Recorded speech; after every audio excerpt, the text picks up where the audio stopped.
you do have some presentations and some updates to share with you all today. First of all, we're going to hear from Northern Power Grid. So we've got Paul Glendinning, Director of Energy Systems, and Jim Cardwell, Head of Energy Systems Policy. We'll also be hearing from Alex Curtis from National Grid ESO, and Alex is Connections Policy and Change Manager. And from National Grid, we'll hear from Michael Dutton, Senior Programme Manager for Customer Connections. Okay, so I'm going to hand over to Paul Glendinning now from Northern Power Grid to get us started. Thanks, Paul.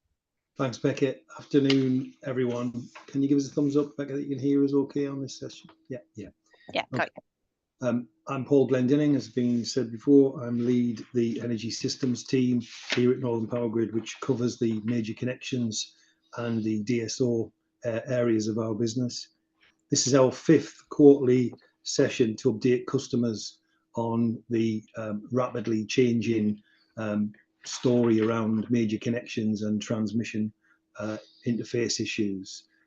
What we'd like to do today is to give you an update and show everybody on the call the progress that we've been made and some of the outstanding issues that we're still working on, and try and give everybody the latest position of the implementation of the initiatives that you'll be all reading about in the press. It's, like I said, fast moving. We're getting updates almost every day on this area. And we'll give you an opportunity to engage and ask questions for the T and the D sections of your office out there. And we'll talk a little bit about our regional situation and outlook, which I think is quite important to understand. Next slide, please. So I've said already that good progress has been made, and I know that there'll be sighs of relief out there in the developer communities, but of course we're not there just yet. But to give you an up-to-date situation, as it says on the slide there, we've managed to give 35 customers accelerated connection offers. I hope I'm not stealing any thunder, but that's reducing connection times by sort of 6.5 years on average, under the so-called delegated technical limits. Now, in that portion of the GSPs that we've already worked through, there could have been 91 customers given those accelerated offers, and for various reasons, only 35 of them wish to go forward. It's quite an interesting point that I think we might dwell on as we go through this year of 2024. Also, we've been looking at our queue management processes, and to date that's yielded over 600 megawatts of new capacity that's been freed up by checking that these projects are real and going through who's met the milestones. So that's over 20 schemes. Very, very interesting as that delivers pace and we get into the later months of 2024, you'll see that starting to jump up as developers get into the milestone process. And I hope you've all been aware of the new information that we've opened up, particularly the major connections pipeline lookup tool, which shows where you are in the queue and hopefully gives enough information of where the particular project is in order to you to make assessments on the commerciality of your project. Now, we all hear about problems with connecting to the transmission. Whoop, lost the slide there. Don't know how that's happened. Can we go back one, please? We all hear about problems connecting the transmission system, but they're generally limited to generation and battery storage. The demand connections are mostly available to us at our GSPs, and that's a very important point. If there are any demand developers, customers on this call, we should be able to get you a good connection.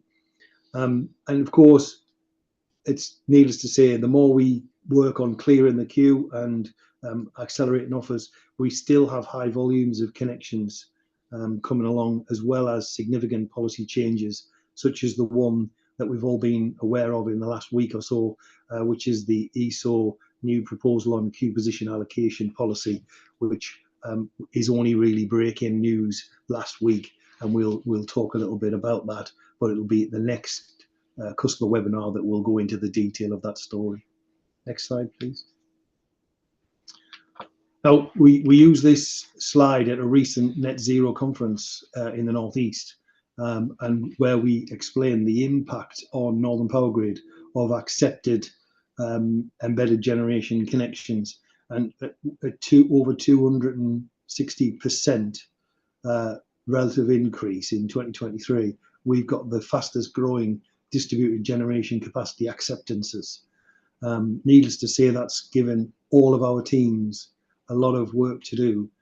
So please bear that in mind when we're taking your connection forward. Next slide, please. Just to give you an idea of where we are, with a peak demand in Northern Power Grid of about 6.5 gigawatts, we have a further 29.4 gigawatts in our major connections pipeline.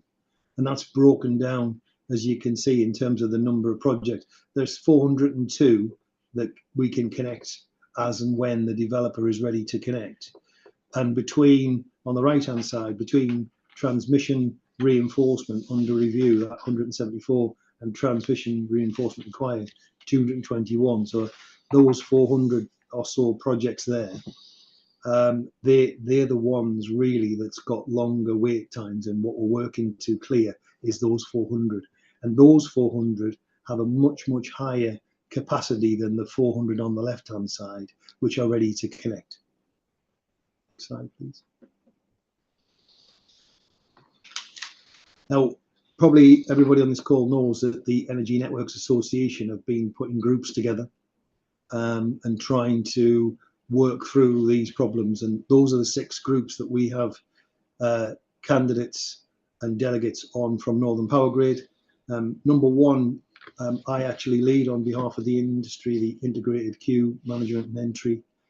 And the number 2 one, the T&D delegated technical limits, Jim Cardwell leads on that from Northern Power Grid, and he's here talking to us today. And those will be the focus of our discussion today. From the 3, 4, 5 and 6, we've still got representatives on those sessions, and they're working through trying to ensure that we get the best use of our networks for connections going forward. Next slide, please.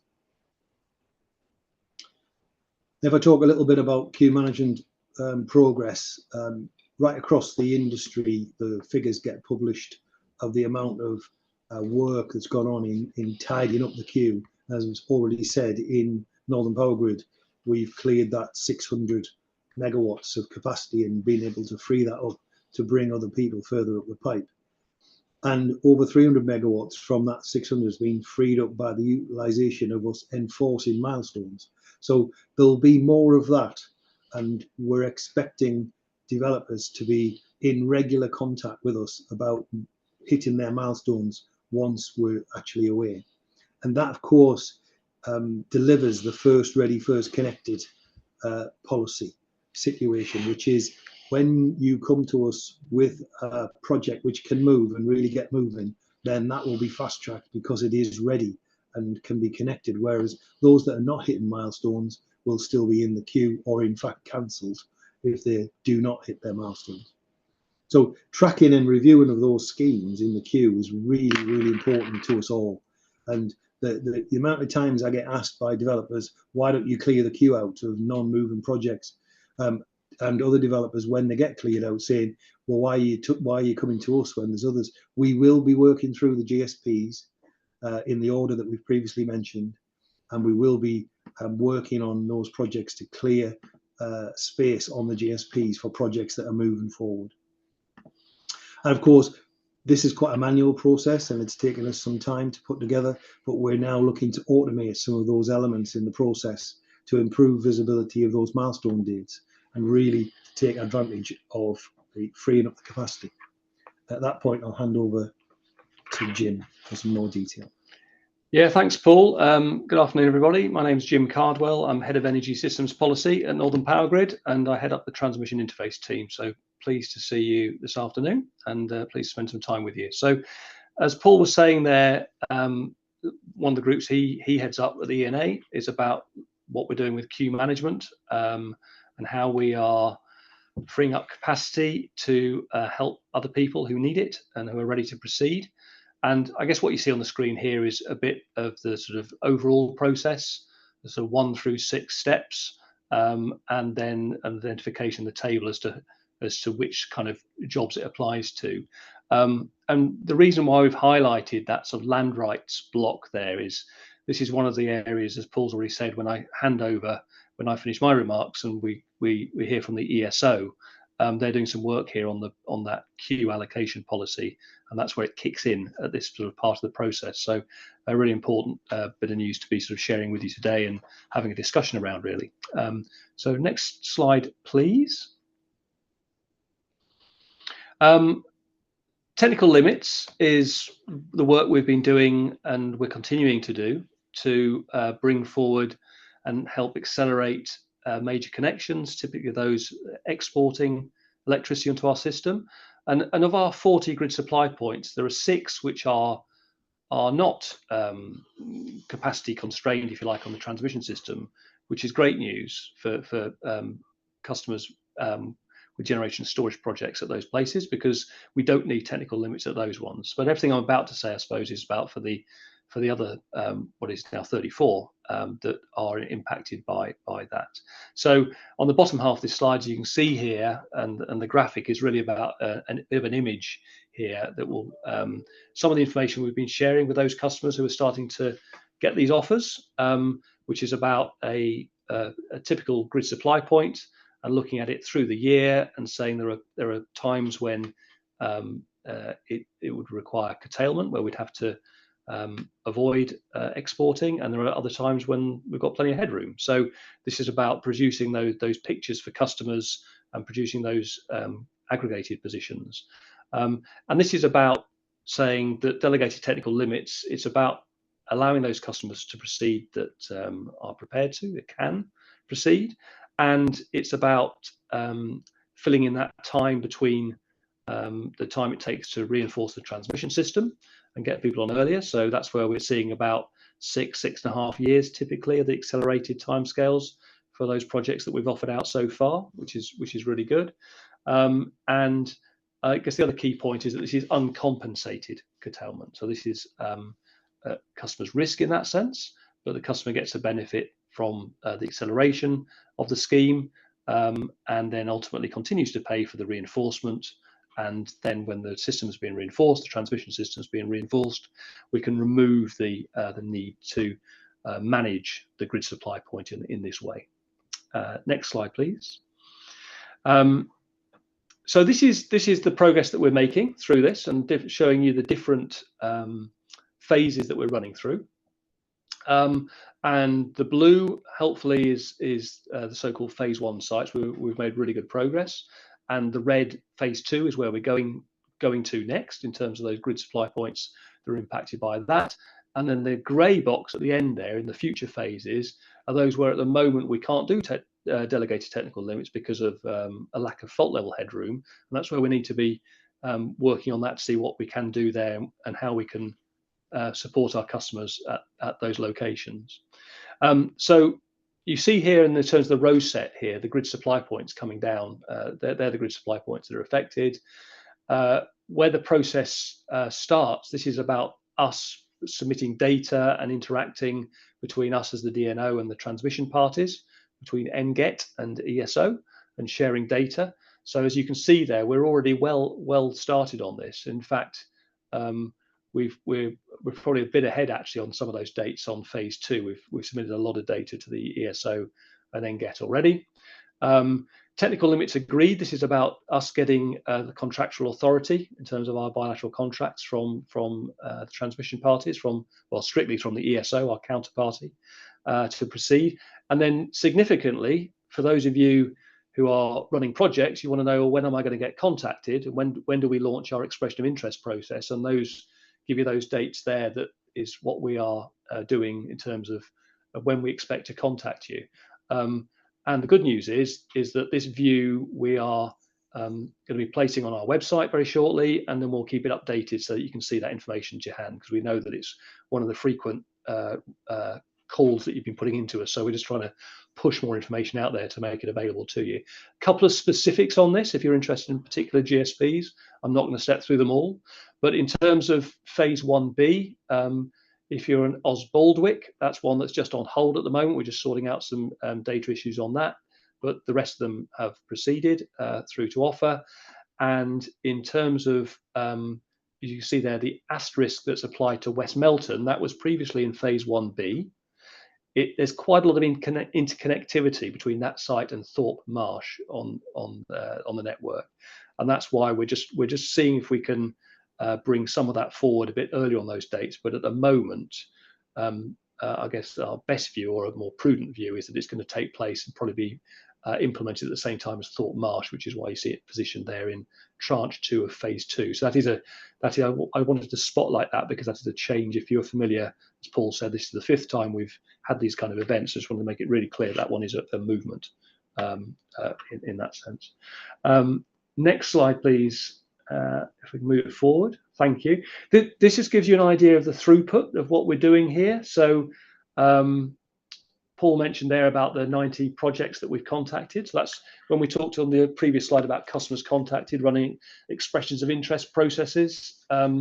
We've got 90 expressions of interest that have been sent out, and of those we've got 55 accepted, and we're still chasing down responses for others on those, trying to get a response to those expressions of interest. So I mean, that's quite, insightful. Paul himself said, these are the sort of things we're looking at to see what is it about this that's struggling to get through, and we're putting attention into this to see how we can move these things forward, because we think these offers are of value to people, and we're really keen to do it. I mean, one of the questions, moving to the grey side of it, of this slide, where 35 offers have made. So of those 55 accepted, we've got 35 offers already out there, and we're looking at the responses we've had back there. And again, still there's some where we've got no response, some which have accepted. That's the 18 that accepted. And you will have heard us say before, we've got a process here where we do an expression of interest, a sort of non-binding offer, which gives you all that detail, all that curtailment assessment that are just describing previously, and then we move to a formal offer. We've now converted that into 4 formal offers. So in the hopper, if you like, that we're now processing formal offers for is the 18 that have accepted there on the right hand side. But the key point here is we're really keen to understand what the reason for dropouts is. This is the idea here, is to use this as a way to make progress, to get people accelerated, get them on the system. And if people aren't ready for that, we're taking quite close interest in that, because we want to understand why that is and what it is that's stopping them proceed. But I guess this is a way to really identify who is ready to proceed and who can move their schemes forward. Next slide, please. So stakeholder engagement, talking about these things has been a really key feature of what we've been doing. This is 23 events that we sort of count back in recent times. We're running back, so all sorts here, and this is across all sorts of connections now. So I'm zooming out a little bit in this slide, away from just the major connections, just the ones that are dealing with transmission congestion, which is really the sort of focus of this webinar, but saying that there's all sorts of engagement we're doing here on some sort of quite specific subjects that we're trying to run here. So so I guess it's a bit of an advertorial as well. Please check out our webpage, look for upcoming events, and if you're seeing that you haven't got the opportunity to engage on something you want to engage on, please let us know. Next slide, please. What we're trying to do here is, as time is going on, we're trying to push more and more useful information out there to help you understand where you are with your connection. I guess the top left of this is that which Paul was talking about when he was talking about the major connections pipeline lookup tool. So this is a very similar tool. We borrowed this idea of NGET and rolled it out here as well. So it does a very similar thing, and that's gone down quite well since we've stuck it out there. So that's gone out there. We've also, there's a sort of a bit of a sort of landing page for that on our website, and we're just trying to improve at the moment actually the way that interface with some other bits of our website, but that's out there as well. And in the coming soon section on the bottom there is that point I was making about the timescales for when we're going to be getting in contact with you at the different grid supply points going forward into the future. That's coming soon. That should be very soon. It might even be later this week. And on the right hand side of this, we've put on our website the notice of how we run our curtailment assessments and what factors we're taking into consideration there, because very much as we've been putting out delegated technical limits offers, what's gone down really well is us saying, well, here is our view, here is a view, and we've run 4 different scenarios, but we also give you the base data, but we also indicate the profiles that we're using. When we think of the stack of different customers and technologies with their different forms of diversity in terms of their output, we're making very clear that the logic we've used, but then we give you the data so you can run your own studies of that as well, because ultimately it's a customer's risk, so it's really important you get that data. Next one, please. I'm getting quite near the end of my comments now, I think. So this one is, I guess, a reminder about the existing information sources. So if that last slide was about new stuff that we've been putting out since the January webinar in the last couple of months, this one is just about saying, and then there's some other sources generally accessible through our open data portal. So heat maps, where we are, project progressions and summary of those, and also the transmission interface webmail, if you like. So we've got an inbox there, and we do take a lot of inquiries and queries from people there as well. I think that's it for me, but I'm going to hand over now to Alex from ESO. Over to you, Alex. Thank you, Jim. Hi, everyone. My name's Alex Curtis, work in the ESO in the policy and change team. Got a number of slides I want to take you through on various topics. Can we go on to the next slide? So first of all, an update on the connections queue, which is driving a huge amount of wider work that we're all focused on at the moment. You can see there we're up to 1,800 applications for the last financial year, another record, showing a continual increase and a big jump over the last couple of years. So the transmission queue now sits at 534 gigawatts, which is an increase of 274 gigawatts, 104% over the last 12 months, which is just astounding, really, when you look at it compared to the previous years. So yeah, can we go on to the next slide, please? So real purpose of this slide is just to show the sort of the breakdown of both transmission and distribution. So you can see here the total combined queue we've been told is when adding in the distribution queue of 166 gigawatts brings us up to a total of 726 gigawatts, which is immense and really unprecedented.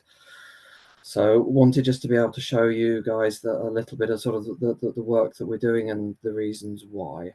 Can we go on to the next slide?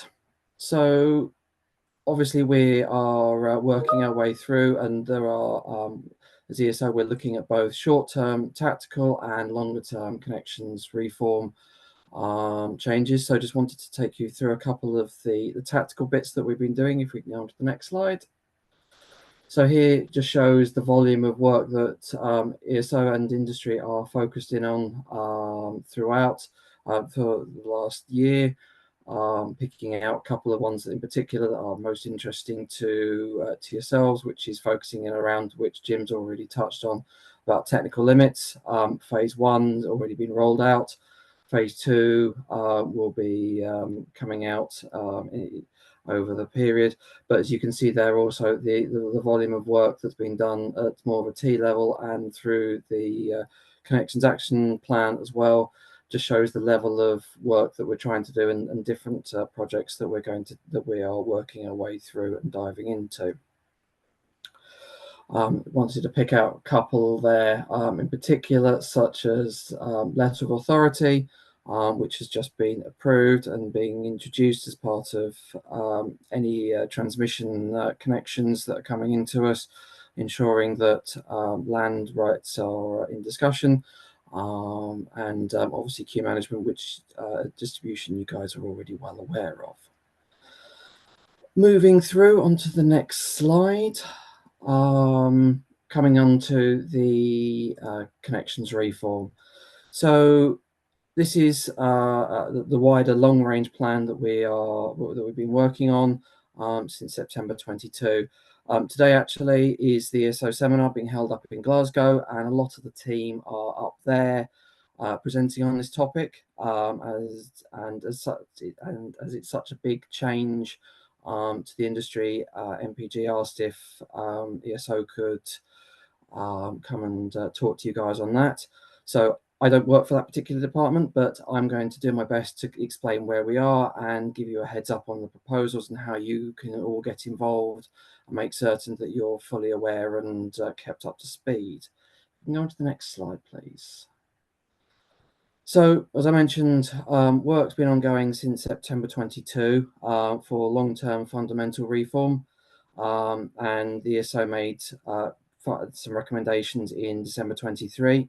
The agreed approach was to create a process of windows and gates, which you can see there, creating an annual applications window for transmission capacity, which will open in Q1 of the year, have a batch assessment, issuing out a light touch offer in Q3 of that year, which is gate 1. Those offers are indicative. They have an indicative completion date and location, and also includes no works or securities or applicable transmission QM clauses. When customer achieves gate 2, which we're expecting to be, or the proposal is to look to have land rights, can then look for potential advancement, and therefore be given a full offer, which will populate all of the completion works, location, securities, etc., that an offer will have today. If we can go on to the next slide, please. So, as part of that recommendation in December last year, we also flagged that we needed to go potentially further and faster than what we originally had, which was only looking at new applications. But because of the connections queue, which I've just touched on, has doubled in the last year. So therefore, if we weren't careful, any new applications that were going to be coming in were going to be stuck behind circa 800 gig of applications, and the general consensus in industry is that 800 gigawatts will not connect to the network. We don't believe that. FES scenarios predict that we'll need circa 200 to 250 gigawatts connected by 2050. So therefore, we obviously had a problem that needed to be discussed and resolved. We could have taken the approach of letting these projects that wouldn't be viable to terminate naturally, or via QM milestones. So it was one approach. The second, which we've touched on, is some of the tactical actions under the 5-point plan, which have accelerated circa 40 gigawatts of capacity. But again, in the context of the current queue and the way it's increased, it just wasn't deemed to be enough. So therefore, what we have done is looked at other options through and been discussed via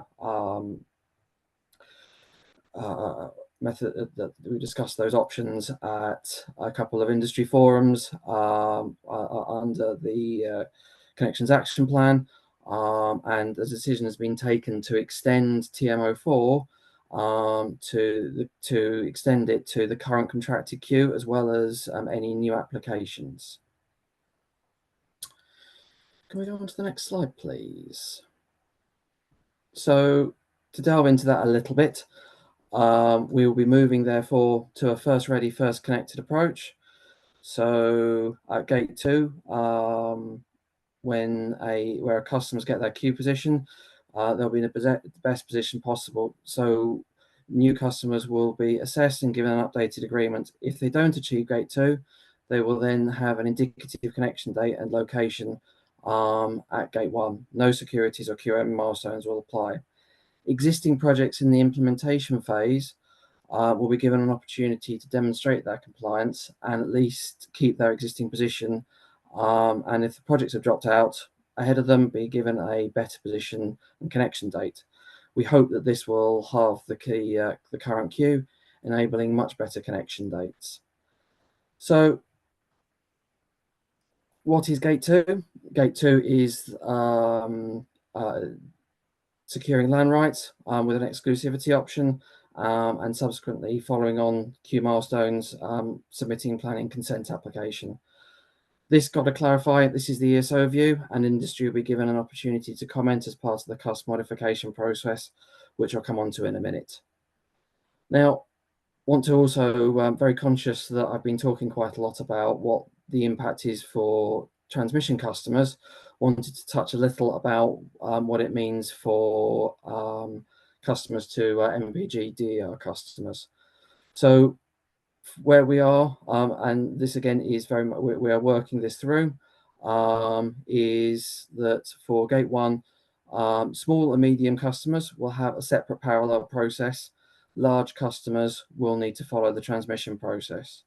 So what will happen for the small and medium is MPG will forecast the generation demand for the year ahead. So in October, December to this year, MPG will forecast requirements, expectations, and send over to the ESO.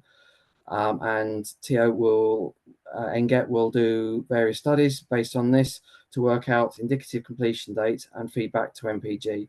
This is the distribution forecasted transmission capacity, or DFTC for short.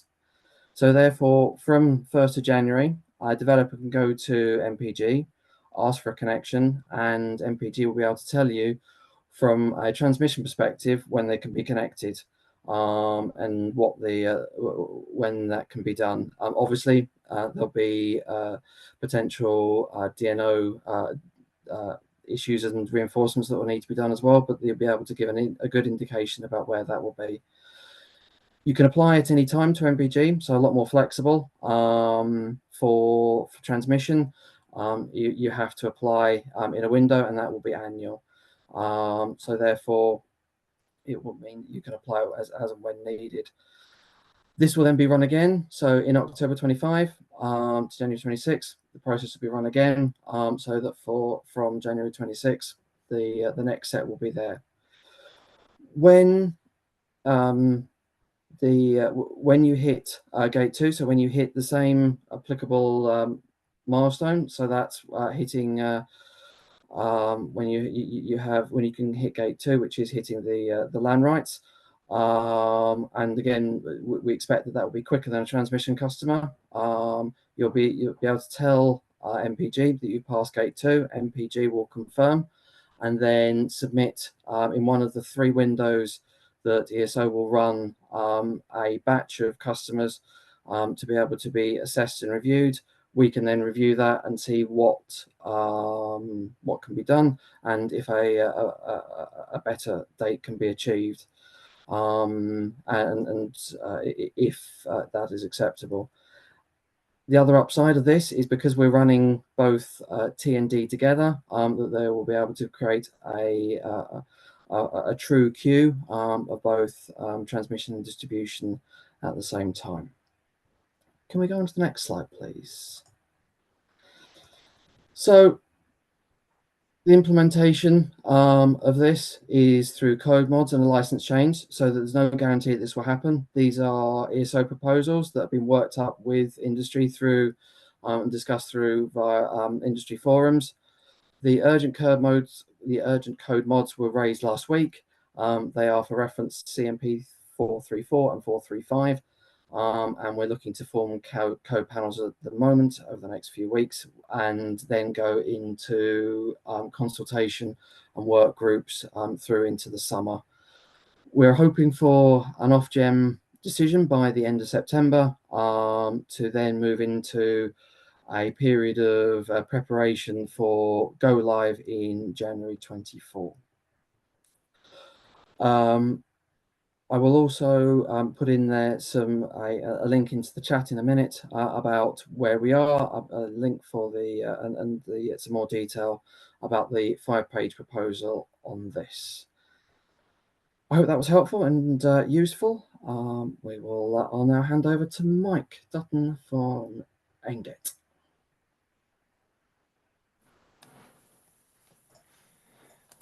Thank you, Alex. Hi all, I'm Mike Dutton from NGET. I'm a Senior Programme Manager in the Customer Connections Delivery Unit. Next slide, please.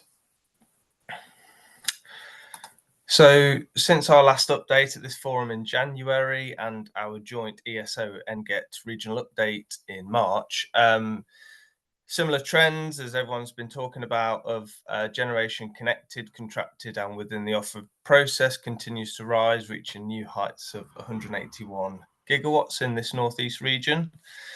You can also see again an approximate breakdown of that per technology type as well. So key projects are continuing to be developed and delivered at pace to unlock this capacity for future customers, both by electricity transmission and our strategic infrastructure business units. A similar slide to the last update. However, since then, the Transitional Centralised Strategic Network Plan, TCSMP, has been released by the ESO, which has made a couple of changes to the works in the northeast region. You can see those just mentioned in their acronym format on this slide. This has also been renamed to Beyond 2030, which can be found on ESO's website. Next slide, please. Rather than sort of updating on specific substations and connections data, I'll point you again to our research assistant tool. So that's found online by clicking the link in the slide, and I'll post that in the chat as well. So this was updated with our latest information on the sites and the connections data in April, and will be updated again in the next quarter. Next slide, please. So a summary and update of NGET's priorities from a wider reform perspective. From our position, we see the sort of the root problem of all these three interacting issues. We've got an unconstrained market for connections applications combined with low barriers to entry and loose contractual arrangements, which is triggering the need to build more connection points that are necessary in any future energy scenario. This is sort of further compounded by an outdated first come first serve process. And as Alex has just sort of ran through briefly, you know, we see the ESO's TMO4 plus proposal as a significant step forward, which is positive. It'll have a real impact on the existing connections pipeline. But although that makes probably a promising start, our assessment is that the criteria as proposed may still need to be strengthened and or complemented with further measures as well to ensure that they offer a definitive solution to this current connections issue that we're all raising. In the longer term, we believe that connections reform should be intricately aligned to both the Strategic Spatial Energy Plan and the CSMP, making sure that we are building a decarbonised power system that meets UK targets and offers value to our customers. And as again, Alex has shared, we will continue to work with government, Ofgem, ESO and networks on a variety of initiatives to shape these proposals and make sure they offer solutions to the current connections issues. I've seen a few mentions of sort of 2 steps in the chat, and hopefully this will give an update to where we are on that front. But in the shorter term updates, NGET are working on the 2-step applications. So from March last year up to the 1st of March this year, that reached over 700 applications, which was beyond any expectations. However, since agreeing a revised approach with ESO and Ofgem earlier in the year, the assessment of each connection's associated enabling works will now be aligned to the ESO's TCSMP, meaning that the connection offers are based on a more realistic representation of the future network. And to facilitate this new assessment process, offers caught in that period have been reworked and reissued on a rolling basis and will all be issued out by the ESO by the 1st of June. And in the longer term, as mentioned above, we'll continue to work towards a fundamental change that's needed to ensure connections process that decarbonises the power system and delivers on the expectations of all our customers. Following on from the 2-step offers, in Q2, we'll be meeting our next milestones in terms of identifying capacity released as part of transmission works review and applying where possible the new storage policy to the remaining connections that expressed an interest to accelerate. And as mentioned already, continuing off the back of the great work on phase 1 of technical limits, in March we started that study review of phase 2, and I understand the size of the prize for Northern Power Grid currently stands over 3.3 gigawatts over those 16 GSPs, and the target for updated contracts will be with Northern Power Grid by the end or mid to end of July. We're also currently monitoring the reaction to CMP 376, known as queue management, keen to see if customers opt to accept the queue management milestones or delay their connection dates, and this window to select finishes in May. Thank you all. I will now pass back to Paul to finish with MPG's outlook and Q&A. Thanks very much, Mike, and thanks to Alex for giving us those updates. Really important to hear from our colleagues at ESO and NGET. And I thought it would be useful to just come back, and if we go to the next slide, please, Becca, and talk a little bit about the very important next 3 to 6 months where our teams are built up. We've been expanding our capacity in Northern Power Grid to talk to customers and to work with ESO and NGET. So we will be engaging with these new proposals, the so-called TM04 Plus, snazzily titled, with ESO and NGET to make sure that we understand that completely. And we'll be having this webinar in 3 months' time, of course, in the next quarter, but by then we may well have written to everybody or put news on our website. So stay close to us on that story. We will be continuing to free up capacity and work through customers that are on milestones, and developers out there. Once you accept that offer, please start applying for planning permission and get your project into good order, so we can work with you to connect. We want to issue more accelerated offers, so the next batch, as you've been hearing, are on the way through, and we're working on those, and there'll be more of those accelerated offers going out there.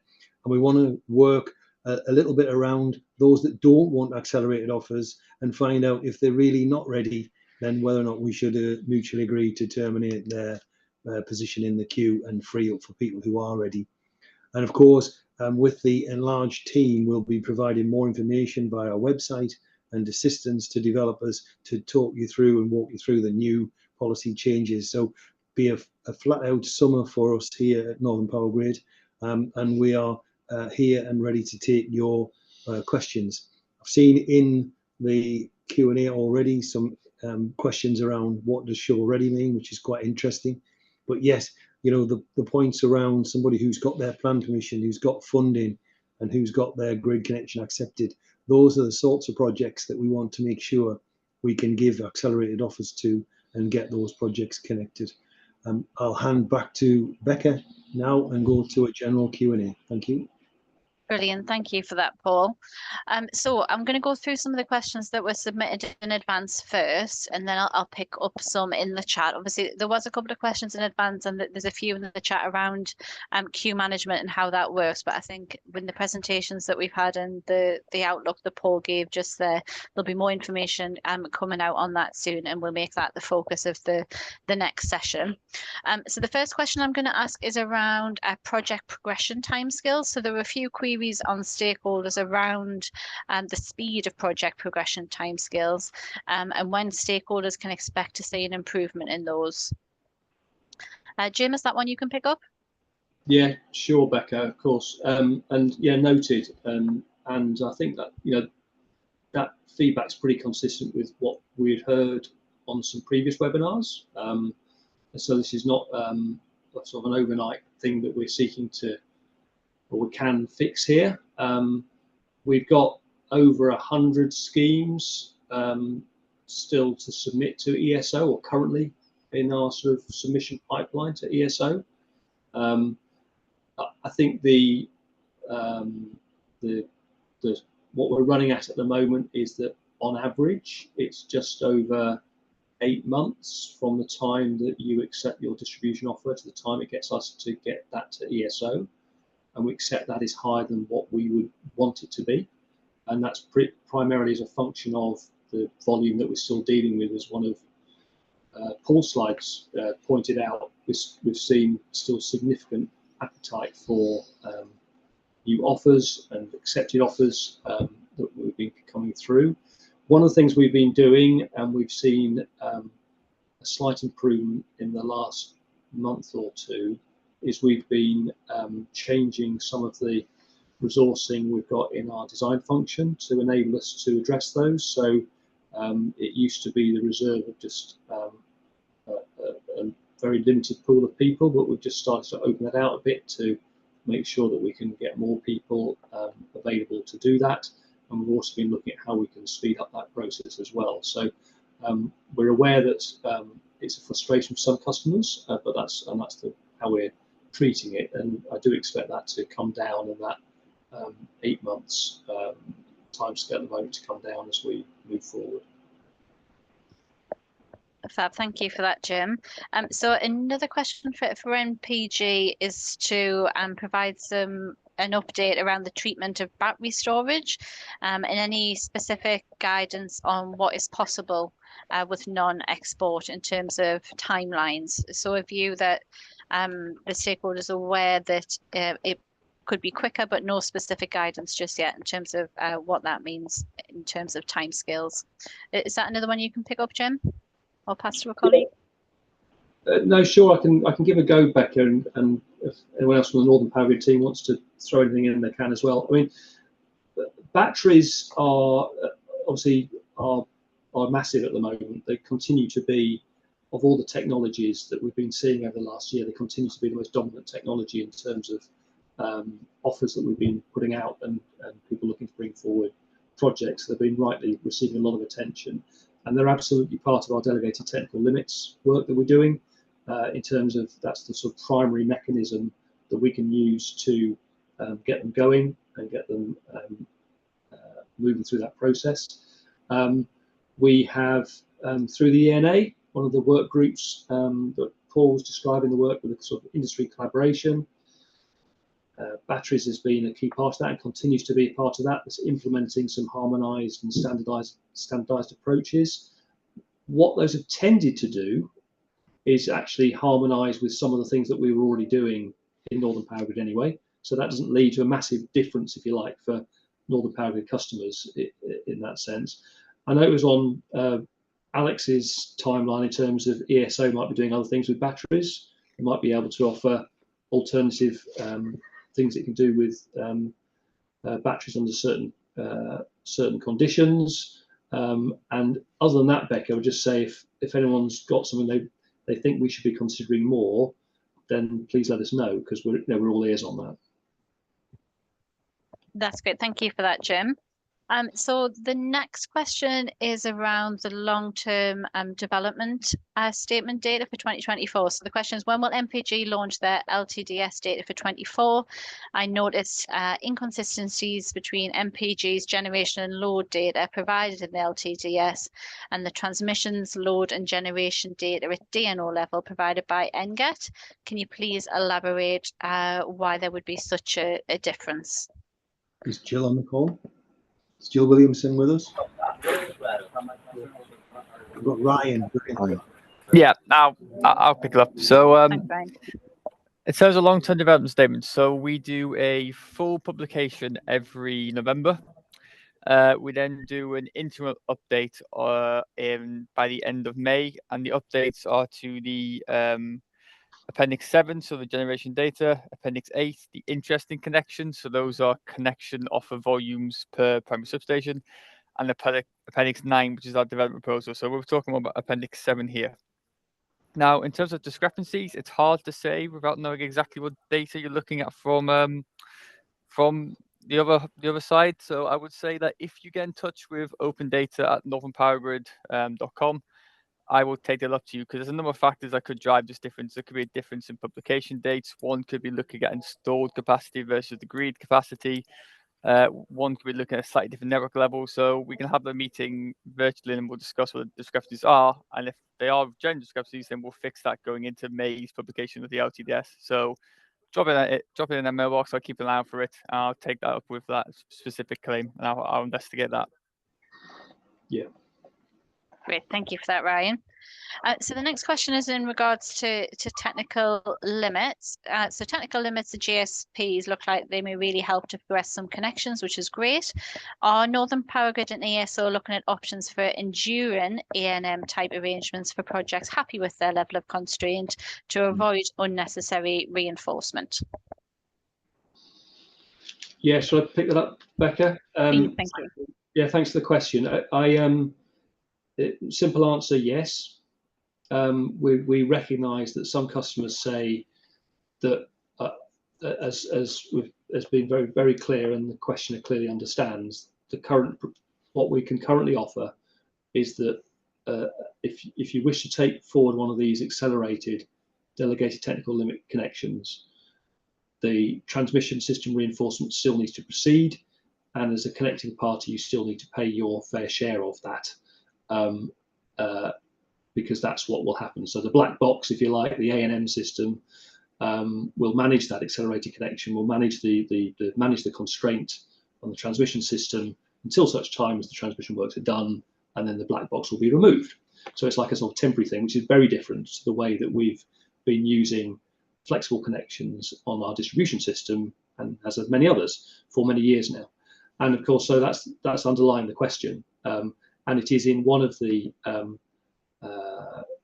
work streams that's taking place at the ENA to look at that same question, to say, and it's actually linked in with the work stream that's looking at transmission charging and looking at how that works, to what extent that is socialised, how that is socialised, because it's actually an element. It's more a question really of fair and efficient charging policy for transmission connection charges, because it's all about saying, well, if the transmission reinforcement is still going to go ahead, who's going to pay for that? Is someone going to get a free ride on that by having less curtailment than they otherwise would have? And they're saying, but I don't want to pay for the reinforcement. So it's a really valid question. It's a really important question, but it's how the access rights of the other customers in that particular part of the system are also affected, and that people get what they pay for in that sense. So it's sort of wrapped up in that debate. So yes, it's taking place in that, and I expect we'll hear more about that as 2024 progresses. But we're not on the cusp of a judgment on that, Becca, in terms of the as to when that is. So at the moment, the offers that we can offer at the moment for the foreseeable future are going to be on the basis that they're currently at. Thanks for that, Jim. So the next question, are the Keadby power station works still on schedule to be available, of energised grid connections in the area by October 2025 as originally planned? I'm just trying to think. Becca, Becca, Hi, Mark. it's Mark Johnston. Apologies, I can't turn my camera on because of the technical gremlins and it will disconnect me. But No problem. I think we'll need to take that one offline in terms of the exact delivery date for what is quite a significant and complex project. Those customers that are already advanced in terms of connecting to Keadby, and we've got several groups of customers that are connecting to Keadby, some which are clear of national grid issues, or should I say some that are awaiting some works that are already ongoing at National Grid and Northern Power Grid, and some that then come in subsequent groups where there's different works to be considered and done. So I think we will take that offline, but any customer that's got a specific project in either of those three groups should definitely contact the single point of contact, and we'll provide some clarity on the specific delivery dates that applies to them individually. It wouldn't be the right thing to do just to give an overarching view of that timescale, because I think it could mislead some of the people across those three groups. Thank you for that, Mark. So the next question, is the level of early engagement with developers set to change to enable DNOs and developers early foresight of schemes on the horizon? Thanks, I'll Mark. pick up, Becca, not a problem. Oh, you got it, Paul. Lovely, thank you. It's quite interesting with the phrase early and set to change. Part of our DSO plans in Northern Power Grid is to to have a regional insights team who are speaking to customers who just have a vague idea that they might decarbonise in 3, 4, 5, 10 years' time. So that's certainly different to how it might have been 5 years ago.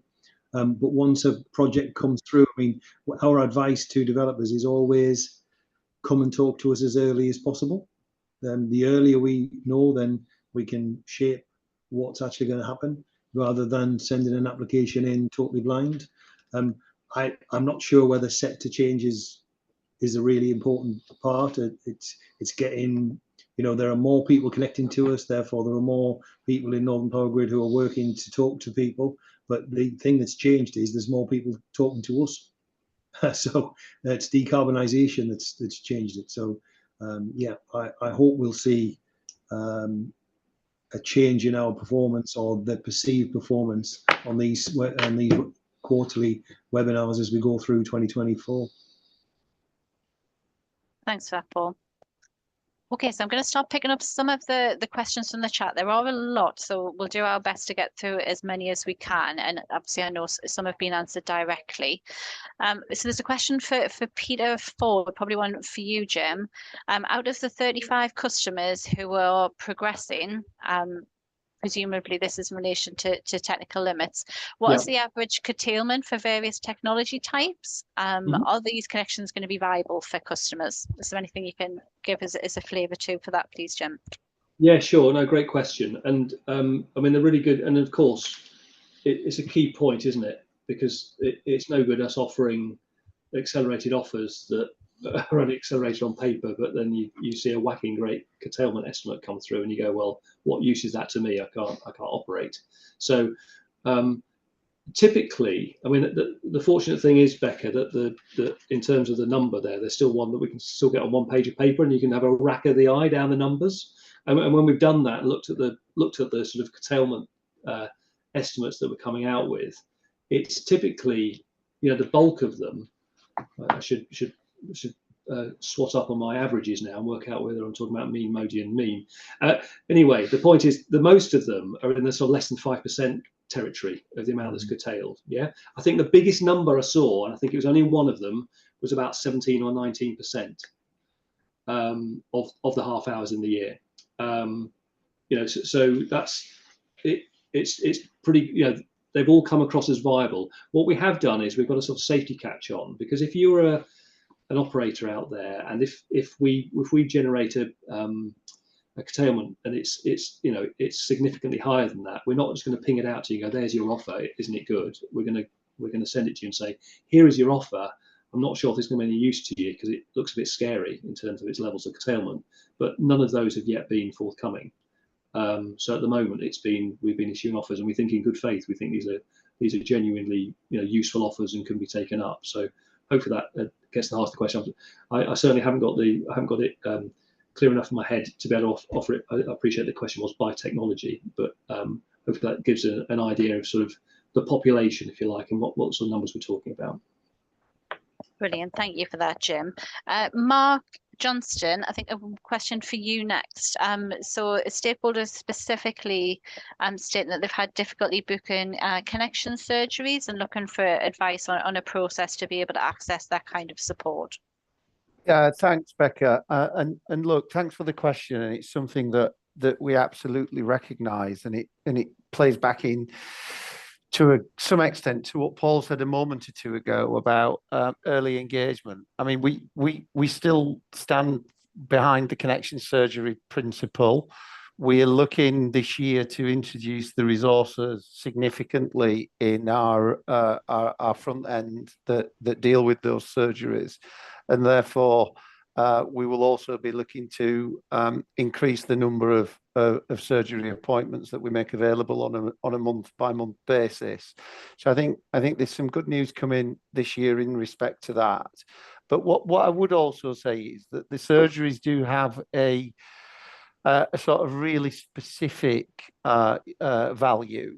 But for lots of our customers, we have an enduring relationship with them anyway. And we do publish points of contact on our website. So it's not just about the surgeries. We do recognise that some customers do see that specific value in the surgery type appointments, but we also do publish our folks as details on the website for you to reach out and ask questions directly of the teams that are looking after the networking in the way that we are geographically structured. So hopefully that answers the question, but hopefully we will certainly be improving and increasing the number of surgery appointments, because we recognise that they book solid effectively 3 months in advance at the moment. Thanks for that, Mark. So I think the next question is maybe for you, Alex. So with the reformed connections process, and I'll probably get my acronym wrong here, but LIFO stack position be determined by the order that gate 2 is reached or based on gate 1? Is that something you can answer, Alex, or refer to a colleague? Yeah, I'll do my best. So I'm not aware of the LIFO stack. But the queue position is dictated by the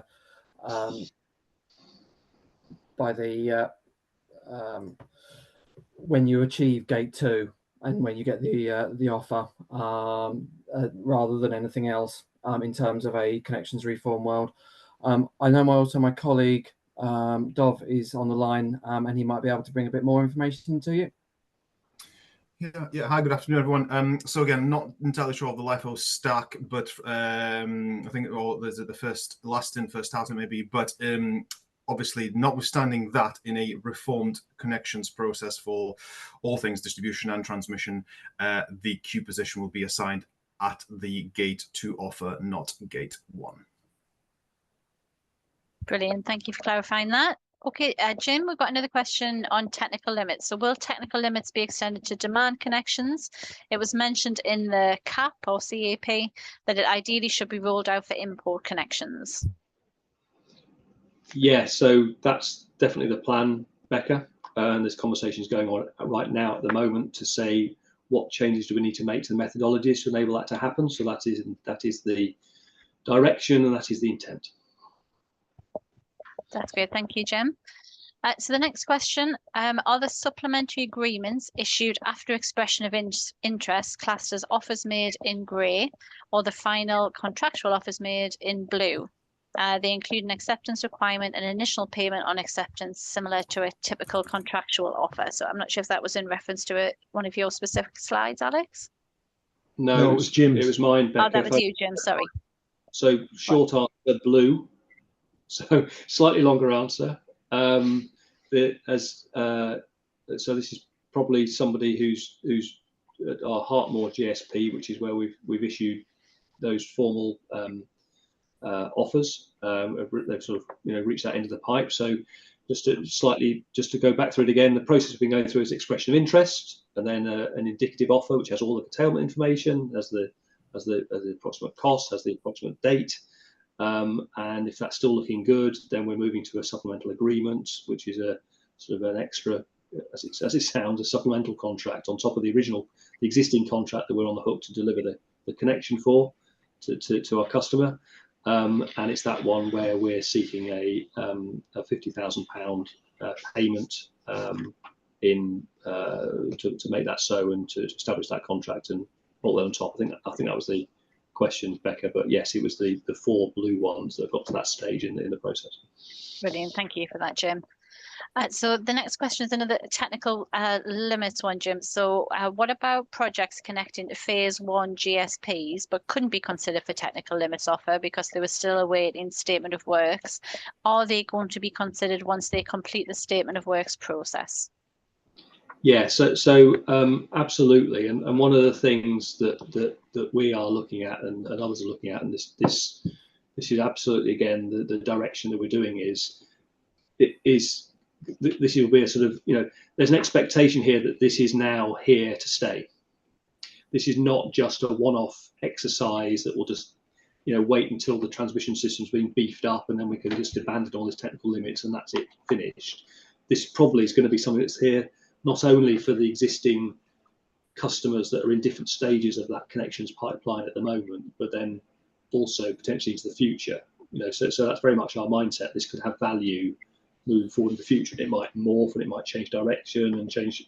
Clearly, we're going to have to learn from it as we go and improve it and make it different. But it's here to stay. So going back to the specifics of the exact question that's been asked there, which is about saying, well, it's somebody who's waiting for their project progression and wait to get onto the Appendix G, if you like, of a particular GSP. Yes, the expectation is that they'll then be added and be offered those accelerated connections as well, assuming that, because there were some questions about the two-step offers in the chat, and I think Ross and I usefully, gave about the same answer to the question, which was good. But the key point is that those two-step offers are going to come back. People are going to get a date, and likelihood is that the dates are not going to be much improved on what they might have been expecting anyway. They might still be in the 2030s if you're in one of the 34 GSPs that are subject to some longer delays. And that, therefore, yes, absolutely, we would say that we then offer an opportunity to get those people into delegated technical limits and then join this process as it moves forward. And Becca, if I can have another minute on the back of Jim, I want to link Jim's answer to the LIFO stack question of the one before, which is, and I'll try and answer it via an example. If you had a mystical GSP with 12 customers in the stack, and the 12th person will get higher curtailment under technical limits than the first person. So the last in, first out story means that when the curtailment runs and there's a problem, project 12 will be getting more curtailment than project 1. Now, if there's another 8 coming through the pipeline on project progressions and you become the 20th project on that stack, then you will be getting even more curtailment. And that's why the pipeline lookup tool is so important to our customers, to see where they might be given when they come out of project progression. Now, however, we've had a question on here that says, if I'm ready, shovel ready, and I can build it, and I am position 20 on the LIFO stack, and I get connected before the other 18, then that project will benefit in those early years. So if he drew out that developer drew out a time scale to 2034, say, when the build was going to be complete, as long as them people above him weren't connected, then they would benefit from lower levels of curtailment, and that commercial decision is in the hands of the developer. But once we get them an offer that they can accept, then we'll manage that connection through on milestone management. And if they decide that developer thinks it's not worth it and they pull out, then the stack then gets shorter and the position in that queue gets closer to zero curtailment. That's the key point I wanted to draw together. I hope that helps. Thank you for that, Jim. Thanks, Paul, as well. So the next question from the chat. So DFTC does not explain how already contracted distribution connections will be dealt with in the new process. Are you able to help me direct that question, please, Jim? Yeah, I'll have a go at answering it, Becca. Thank you. So yes, it's lovely. It's a lovely acronym to start with, isn't it? It's got 4 very long words, which is horrible. So it's DFTC is distribution forecasted transmission capacity, and this is about proposals that are being developed at the moment. They're going to be entering sort of the CUSC-MOD process through the course of this year, and it's about saying and this is for new projects that come to us and need transmission system access in the same way that projects do at the moment. So if you receive today a distribution offer from us, if you then accept that transmission offer, then you have to go through a statement of works or project progression process to then get transmission system access secured for that project as well. And that's for the less than 100 megawatts. If it's more than 100 megawatts, it goes through a slightly different process through beggars. But it's the DFTC. The idea, the benefits of it are largely twofold, really. One is that we're seeking to get earlier information, so you get more transmission system access information with your distribution offer at that earlier stage. And then the second benefit is seeking to get more data in a forecast sense to National Grid, so that the ESO and TO can do more kind of capacity planning and think about providing more sort of slots, if you like, for when capacity can be available for distribution connected resources, and the same process running for the transmission parties through their application windows. So that's it. So it really applies for, it really only concerns people who haven't yet applied to Northern Power Grid, but will be doing in the future. That's where I'm going with this. It should be subject to all the code mods kicking in from 2025, and it will mean that as a customer, you'll go through a different set of processes to secure transmission system access. Now, of course, in the first early years, it might just mean that you get the information in a different way. Maybe you get it a little bit earlier. It's not going to mean a massive difference. It's not going to mean that there's going to be lots more transmission work done, I dare say, because I think the schedule's pretty full with the massive amount of work the transmission system is upgrading at the moment. But the idea would be that we move forward through time and we end up with a process that gives people that earlier news and gives the transmission system improved visibility of the needs of the system going forward. Becca, hopefully that answered the question. I do see that Nikki from Road Light Taylor's got a hand up. I don't know if it's associated with that, but I'll hand back to you, Becca. Brilliant, thank you. Nikki, I know that was your question that I asked you. Do you have a follow-up? Yes, so sorry, probably should have been a little bit more clear. So the DFTC was more of a question regarding how already existing customers are actually going to be dealt with, because we understand, I think, as far as we can from National Grid, the concept of DFTC. But what is the kind of most important thing at the moment is how this new Gate 2 process, and appreciate this isn't bottomed out, but I think it's something that needs to be spoken about in a public forum, is how that is going to impact on already existing and already accepted distribution connections. Because what this essentially means is Gate 2 is not just ripping up the queue for transmission, it's also effectively potentially ripping up the queue for distribution. So Northern Power Grid is, and it's not as easy for distribution either, because Gate 2, it's all very well saying for a transmission project that, yes, we can see you've got an intent to submit planning and we can see you've got a land option. However, as far as the transmission, as far as NGESO is concerned, their offers to the distribution system are in the form of project progressions or mod apps, which have multiple customers in. So I think it really needs to be considered and thought about what that process for effectively resubmitting everything into National Grid ESO is going to look like, and how that's going to affect distribution customers, because that's huge. As I said in my earlier question, whether that's part 2 and part 4, because I haven't really heard any clarity around that. This is something for ESO to think about as well. Nikki, it's part 4s, and it's people that have got transmission connection positions in the queue now. And yes, you make a good point about what it means to the queue. The slight difference is, I think some distribution developers on this call might help us with this. They already have the LOA. We make that standard in DNOs, and they're already well down the line of having their land rights secured. So talking to a number of customers already, we believe that it won't be such an issue for a serious project that's moving on, that's got all the right ticks in the boxes. They will have their land rights agreed, and they will stay in the queue in the position that they are in. But what's the process for you guys? So is that you submitting another project progression or whatever that looks like per GSP for all of the already accepted offers that have technically met Gate 2?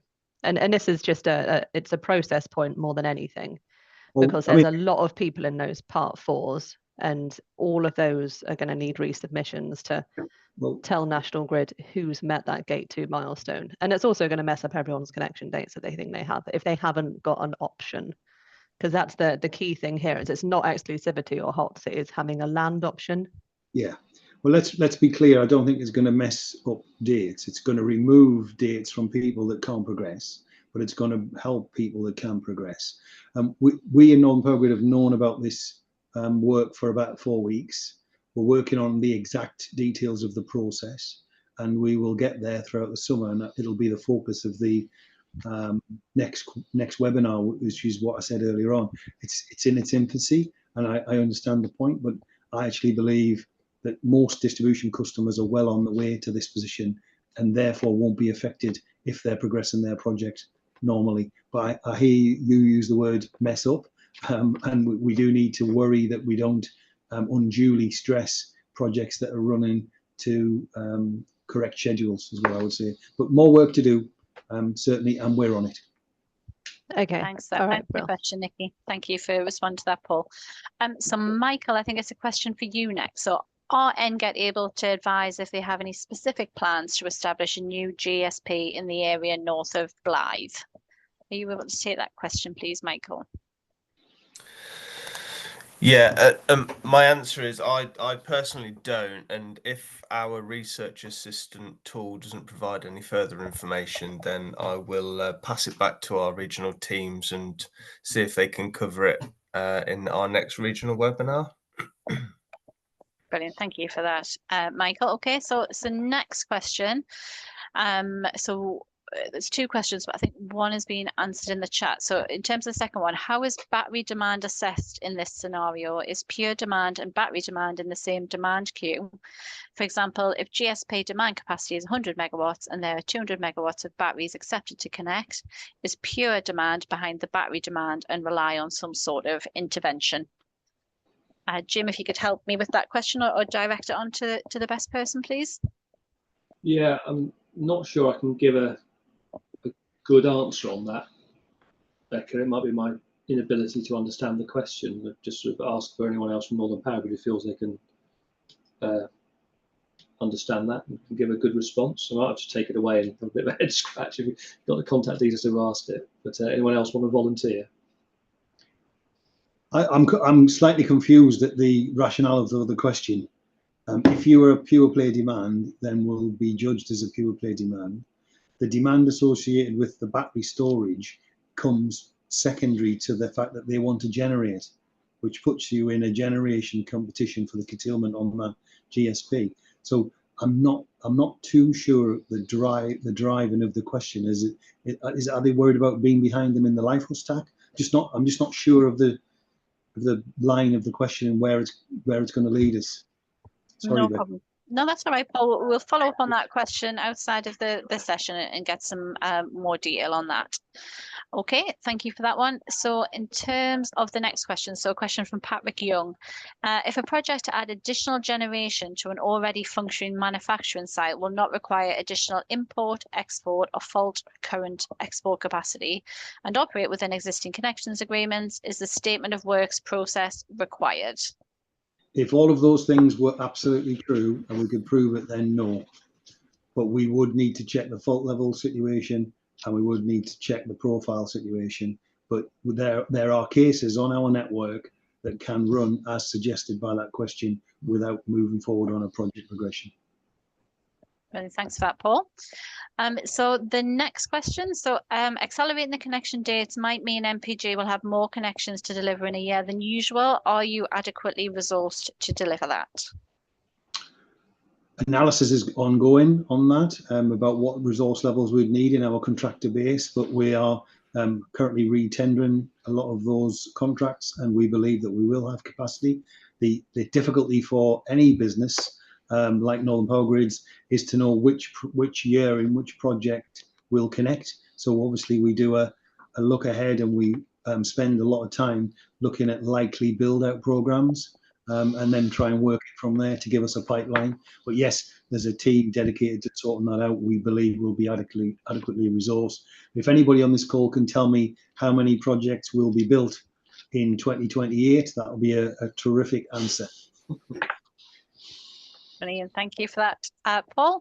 So I am conscious of time, but we've probably got time for one or two more questions. So the next one that I've got is from Robert. So on the first come, first served, ready to connect approach, what will happen to curtailment / A&M queue if a project which was originally higher in the queue connects after a project which was originally behind them in the queue? I think I've already answered that one, Becca, with the LIFO. point. I think you have. Fantastic. Yeah, The fantastic. idea would be, so just to recap, I'll say it in my words as well, Becca. Hopefully this helps. But so yeah, so if the party that was lower down the queue connects first, I think that was the scenario, then they will enjoy more benefits until such time as the person who has more rights than them but has been slower to connect then connects, and that will then effectively nudge them down the operating stack. But in the meantime, they'll enjoy that increased access. They won't be artificially constrained. That would be crazy. Can I just add one thing to that as well, Becca? Just in terms of not forgetting that the milestones apply equally to everybody. So I would suggest that customers that are later on in the queue, i.e. the further down the stack, but that can connect earlier, that would suggest that the customers higher up in the stack are not moving forward quite as quickly, and therefore there's a higher likelihood that the milestones start to get breached and terminations then could become resultant of that, just to make that point. Brilliant. Thank you for that, Mark. So I think we've managed to get through all of the questions in the chat. They've either been answered directly in the chat or we've asked them in the discussion. Any of the speakers or any of the representatives from NPG, ESO or NGET, is there anything else you picked up in the chat that you would like to answer verbally as well? Not from me, Becca. I think we've all picked them up. Yeah. Okay. Fantastic. Okay. Okay, Paul, I'll just hand back to you for closing then, please. Yeah, thanks very much, Becca. If I just extend my thanks to ESO and NGET for giving us a regional update, that's really helpful. And to everybody out there that's joined us for the hour-and-a-half session, really, really important to hear from you. We will pick up some of the points in the chat. We need these discussions to make sure that we're answering all of our stakeholders' points and questions. I just want to explain, again, to let everybody know that we are absolutely on this. We're building up a bigger team here at Northern Power Grid to handle this work, and we will hopefully come back in 3 months' time, the next quarterly one, and explain the TMO4 Plus implications, the process, and what it means as we go through 2024. But thanks for everybody dialing in and giving us your time today. Thank you very much. Brilliant. Thank you for that, Paul. So just before we go, you should have hopefully have just seen some polls pop up on your screen there, just to get a bit of feedback in terms of what you thought of the session today. I would really appreciate you taking part in those polls to let us know what you thought. There's a couple of questions there, so make sure you do scroll down to the bottom to submit your responses. But once you have completed the polls, feel free to drop off the call, but really appreciate your participation today. So thank you very much.